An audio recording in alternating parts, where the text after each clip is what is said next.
सुधार सिद्धांत correction theory डार्विनवाद का एक वैज्ञानिक विकल्प। डार्विन का विकास सिद्धांत वास्तव में वैज्ञानिक आधार पर नहीं टिका है, बल्कि यह एक जासूसी कथा जैसा लगता है, जैसे कि भारत का सबसे लंबा चलने वाला टीवी सीरियल सीआईडी। डार्विन ने कुछ जीवाश्म इकट्ठा किए, कुछ पक्षियों की चोंचों का निरीक्षण किया और इन सीमित अवलोकनों के आधार पर एक कहानी बुंदी, जिसे विकास का सिद्धांत कहा जाने लगा। लेकिन सच्चाई यह है कि जो उन्होंने सिद्धांत के रूप में प्रस्तुत किया, वह उन कई संभावित कहानियों में से बस एक थी जो उन्हीं संकेतों से गढ़ी जा सकती थीं। यह कल्पनात्मक था, सांस्कृतिक सीमाओं में बंधा हुआ था और उस युग की गरीबी और अज्ञानता से प्रेरित एक धारणा थी।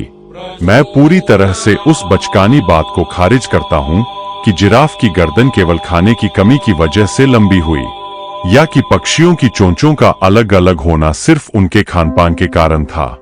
यह कोई वस्तुनिष्ठ वैज्ञानिक सत्य नहीं है, बल्कि उस युग की कल्पनाएं है, एक ऐसे समय की जब जीवन को सिर्फ भोजन और अस्तित्व की लड़ाई के रूप में देखा जाता था। डार्विन, जो लंदन में पैदा हुए थे, उन्होंने पहली बार अपनी समुद्री यात्राओं के दौरान कुछ विचित्र पक्षियों और जानवरों को देखा।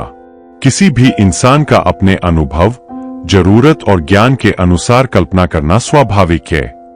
इसलिए उन्होंने यह विचार बनाया कि प्रकृति समय के साथ प्रजातियों को विकसित करती है। वे ईश्वर शब्द का खुलकर उपयोग नहीं कर सकते थे, क्योंकि उस समय चर्च का वर्चस्व था और वे खुद पादरी नहीं थे। इसलिए उन्होंने प्राकृतिक चयन, नेचुरल सिलेक्शन का प्रयोग किया। लेकिन वास्तव में प्राकृतिक चयन ईश्वर का ही एक नया नाम है, एक अदृश्य शक्ति जिसका कोई स्पष्ट परिभाषा, कोई जवाबदेही और कोई तर्क नहीं। इसके विपरीत मैं जो सिद्धांत प्रस्तुत करता हूं, वह डार्विन की कल्पनाओं से कहीं अधिक वैज्ञानिक है। इसे मैं सुधार सिद्धांत करेक्शन थ्योरी कहता हूं, एक ऐसा मॉडल जो अंधी यादृच्छिकता पर नहीं, बल्कि एक अत्यंत बुद्धिमान सृष्टिकर्ता की सोच और कार्यप्रणाली पर आधारित है। कौन है यह super intelligent creator? Super intelligent creator, यह सृष्टिकर्ता कोई काल्पनिक मनुष्य द्वारा गढ़ा गया देवता नहीं है, जो केवल सोचने या हो जा कहने से ब्रह्मांड बना देता हो। यह सृष्टिकर्ता ब्रह्मांडीय नियमों का गहन ज्ञान रखता है और उसकी आयु मानव से अनगिनत गुना अधिक है। उसके लिए एक दिन मानव के लाखों वर्षों के बराबर हो सकता है, जैसा कि आज का विज्ञान भी सापेक्षता के सिद्धांत थ्योरी ऑफ रिलेटिविटी से स्वीकार करता है। यही बात सनातन धर्म में भी स्पष्ट रूप से कही गई है। इस सृष्टिकर्ता ने बड़े ही ज्ञान और परिशुद्धता से पृथ्वी को गोल्डीलॉक्स जोन में रखा, ना सूर्य के बहुत पास, ना बहुत दूर। सूर्य को, जो ऊर्जा का एकमात्र स्रोत है, पृथ्वी के बाहर रखा गया, जबकि जीवन के लिए आवश्यक सभी संसाधनों को पृथ्वी पर ही रखा गया। यह एक ऐसा डिजाइन था जहां ऊर्जा स्थिर रहे लेकिन आंतरिक परिस्थितियां विकसित हो सकें।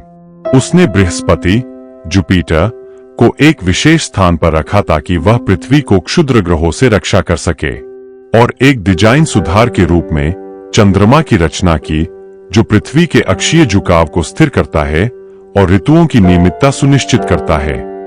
जब डार्विन बिना पर्याप्त प्रमाण के एक सिद्धांत बना सकते हैं, तो सुधार सिद्धांत परिस्थितिजन्य वैज्ञानिक प्रमाणों के साथ सामने आता है, जो डार्विनवाद में गंभीर रूप से अनुपस्थित है। डायनासोर और विकास, डार्विन का अधूरा अध्याय। मैंने एक एआई से यह सवाल पूछा, क्या डार्विन ने अपनी विकास की थ्योरी में डायनासोरों के बारे में कोई स्पष्टीकरण दिया था? एआई ने उत्तर दिया, जब डार्विन ने 1859 में on the origin of species प्रकाशित की, तब जीवाश्म विज्ञान, पैलियोंटोलॉजी, अपनी प्रारंभिक अवस्था में था। डायनासोर शब्द का अस्तित्व 1842 में ही आया था और बहुत कम जीवाश्म मिले थे। डार्विन ने खुद स्वीकार किया कि जीवाश्म रिकॉर्ड में अंतराल उनकी थ्योरी के लिए चुनौती है। उन्होंने माना कि बीच की कड़ियां, ट्रांजिशनल फॉसिल्स, जरूर होंगी, लेकिन उनके समय तक मिली नहीं थीं। डायनासोर जैसे विशाल और अलग थलग प्राणी उनकी थ्योरी में फिट नहीं होते थे। 1861 में आर्कियोप्टेरिक्स की खोज हुई, जिसमें पक्षी और सरीसृप दोनों के गुण थे। डार्विन ने बाद की संस्करणों में इसे जोड़कर विकास की कड़ी बताया। उन्होंने यह भी कहा कि डायनासोरों का विलुप्त होना इस बात का उदाहरण है कि केवल ताकत से जीवित नहीं रहा जा सकता, अनुकूलन जरूरी है। सीधा अर्थ, डार्विन डायनासोरों को अपनी थ्योरी में शामिल ही नहीं कर सके क्योंकि उनके पास उन्हें फिट करने का कोई तरीका नहीं था। वहीं सुधार सिद्धांत एक स्पष्ट और तार्किक उत्तर देता है। डायनासोर पृथ्वी पर उस समय रखे गए जब पृथ्वी मनुष्यों या संवेदनशील प्राणियों के लिए अनुकूल नहीं थी। वे एक प्रयोगात्मक चरण का हिस्सा थे। जब पृथ्वी धीरे धीरे अधिक जटिल जीवन के लिए उपयुक्त बनने लगी, तब सृष्टिकर्ता ने पहले ही उनके विलुप्त होने की योजना बना ली थी। उनका डिजाइन अनुपयुक्त था। वे अत्यधिक बड़े, धीमे और भविष्य की योजनाओं के अनुकूल नहीं थे, इसलिए उन्हें सुनियोजित ढंग से हटाया गया। यह कोई जादू करने वाला देवता नहीं है। यह सृष्टिकर्ता कायदे से चलता है और जब कोई डिजाइन पुराने हो जाते हैं तो उन्हें वैज्ञानिक तरीके से हटाया जाता है। फिर आए स्तनधारी, पक्षी और अंत में मानव। यह प्रक्रिया डार्विन की थ्योरी में कहीं नहीं मिलती, जो इन विशाल परिवर्तनों पर चुप्पी साध लेती है।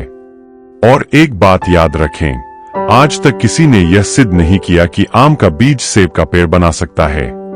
प्रकृति संरचना और विशिष्टता का पालन करती है। जीवाश्म रिकॉर्ड कोई सुंदर विकास श्रृंखला नहीं दिखाता, बल्कि ढेरों विलुप्त और असफल डिजाइनों को दर्शाता है। ये सभी शायद अनुमानित मॉडल थे जिन्हें सृष्टिकर्ता ने अस्वीकार कर दिया। चेतना और वैदिक ब्रह्मांड विज्ञान, कॉन्शियसनेस, वैदिक कॉस्मोलॉजी। सापेक्षता सिद्धांत बताता है कि समय स्थायी नहीं है। वैदिक ज्ञान में ब्रह्मा का एक दिन 4.32 अरब वर्ष, जो आधुनिक ब्रह्मांडीय गणनाओं से मेल खाता है। सनातन धर्म कहता है कि सृष्टि चक्रीय है, युग और कल्प। यह साइक्लिक कॉस्मोलॉजी और बिग बाउंस से मेल खाती है। चेतना आज भी विज्ञान के लिए रहस्य है। सुधार सिद्धांत कहता है कि चेतना कोई आकस्मिक उत्पाद नहीं, बल्कि सृष्टि का मूल उद्देश्य है। डार्विनवाद बनाम सुधार सिद्धांत, सीधी तुलना। पहलू डार्विन का सिद्धांत सुधार सिद्धांत बटा सुपर इंटेलिजेंट क्रिएटर। जीवन की उत्पत्ति अज्ञात, कल्पना पर आधारित, एबायोजेनेसिस, नियमों और ज्ञान से डिजाइन किया गया। विकास प्रक्रिया धीरे धीरे उत्परिवर्तन प्लस प्राकृतिक चयन, ब्रह्मांडीय नियमों के भीतर प्रयोग और सुधार। सामूहिक विलुप्तियां, यादृच्छिक आपदाएं, उद्देश्यपूर्ण रीसेट। जीवाश्म रिकॉर्ड अधूरा, अस्पष्ट अंतराल, प्रयोगात्मक और अस्वीकार किए गए डिजाइन। चेतना मस्तिष्क रसायन का उप उत्पाद, वास्तविकता की मूल परत। ब्रह्मांडीय फाइन ट्यूनिंग, संयोग, सोचा समझा इंजीनियरिंग। सृष्टि का उद्देश्य कोई उद्देश्य नहीं, बस अस्तित्व, ज्ञान, आनंद और बौद्धिक विकास। निष्कर्ष, शैली के विकास सिद्धांत से आगे बढ़े। डार्विन ने दुनिया को एक कहानी दी, कल्पनात्मक लेकिन एकमात्र सत्य नहीं।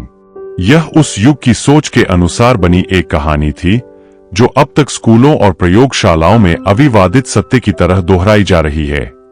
लेकिन मूलतः यह सीआईडी शैली की जासूसी कथा थी, आधी जानकारी, कुछ हड्डियां और एक नाटकीय मोड़। इसके विपरीत सुधार सिद्धांत विज्ञान, नियम, चेतना और वैदिक ज्ञान पर आधारित एक ऐसा मॉडल प्रस्तुत करता है जो विश्वास की जगह गहन विज्ञान की मांग करता है।